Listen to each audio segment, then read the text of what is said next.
Assalomu alaykum hurmatli do'stlar. Men doktor Sheraliman, uchastkovoy terapevt, vrach nevrolog, kognitivniy psixolog, vrach manual terapevt. Azizlar, agarda sizni asabiylik, qo'rqish, stress, vahima, tushkunlik muammolari bezovta qilayotgan bo'lsa, yotib davolanishni istasangiz, bemalol psixolog nazorati ostida bir tomondan psixoterapiyani, bir tomondan yotishni, dori-ukollarni olib dam olishingiz mumkin. Bir narsani tushunib olishlaringizni istar edim.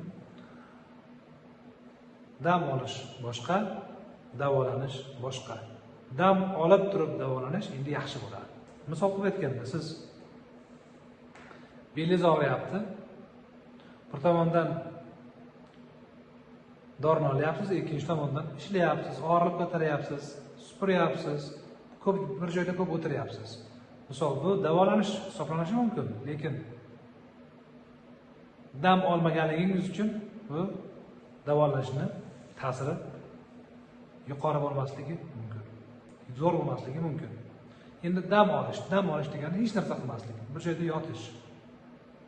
Endi davolanib dam olishchi, bu ham kasallikdan chiqib ketish uchun davolanish va ham shu kasallikka qarshi ba'zi bir dorilarni ichish. Ya'ni dori bilan plus dam olish bo'ladi, plus doktor nazorati, psixolog yoki psixoterapevt nazorati bo'ladi. Siz bilan mutaxassis ishlab, suhbatlar qilib yoki dars o'tib ishlaydi bir tomondan, ikkinchi tomondan maza qilib dam olasiz, hech kim bezovta qilmaydi. Molni qarash kerak emas, qo'yni qarash kerak emas, ishga chiqish kerak emas, hovlini supurish kerak emas. Kallangiz tinch bo'ladi. Ba'zi bir fizioterapevtik muolajalar olishingiz mumkin. Misol qilib aytganda, massaj olasiz, svet olasiz, darsamol olasiz, limfodrenaj olasiz.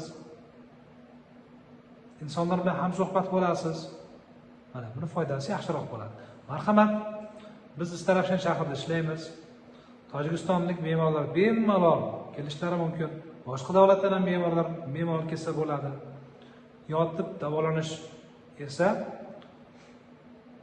O'zbekiston shaharlariga nisbatan ancha arzon, Toshkent shahriga nisbatan-ku bir necha barobar arzon. Sog' salomat bo'linglar. Telegram, WhatsApp nomerlariga murojaat qilinglar. Rahmat.